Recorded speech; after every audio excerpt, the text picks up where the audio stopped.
m'appelle Mathilde, donc je suis responsable RH de l'agence parisienne chez d'Avricourt et ça fait à peu près un petit peu plus de 2 ans que je suis dans la société.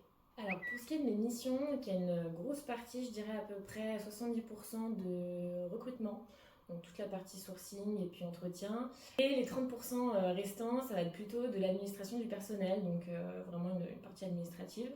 Et il y a une petite partie aussi de management. J'ai une autre personne avec moi dans mon équipe que je manage, donc qui est une chargée de mission RH. Pour ce qui est de la culture d'entreprise chez d'Avricourt, quand vous arrivez, vous êtes vraiment un membre à part entière donc dans la société.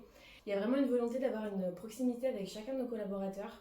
Et ça passe par des échanges réguliers, vraiment un suivi poussé, les after-work. Et également une écoute active. Donc voilà, si vous avez besoin, si vous avez des questionnements, si vous avez besoin d'échanger avec nous, on est vraiment là pour ça. Et il y a également une volonté forte de vouloir faire évoluer votre carrière et aussi de développer vos compétences. Alors du coup, je travaille avec 3 ingénieurs d'affaires et en fait, le lien entre chacun de nous, le but c'est vraiment d'être un binôme. Donc c'est de travailler ensemble. On a autant besoin d'eux qu'ils ont besoin de nous. C'est-à-dire que le travail, pour faire très concis, ils vont aller prospecter leurs clients ou de nouveaux clients pour nous apporter des besoins en recrutement. Et nous, on va aller chercher donc, les candidats qui ont les compétences nécessaires pour ces besoins-là, pour qu'ensuite ça puisse matcher. Donc le travail, grossièrement, ça va être plutôt ça.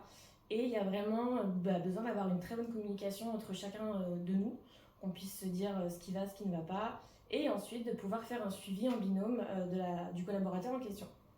Un conseil pour une bonne candidature, alors si vous postulez sur un poste à pourvoir bien spécifique, moi je vous conseillerais de mettre votre expérience la plus en lien vraiment en avant.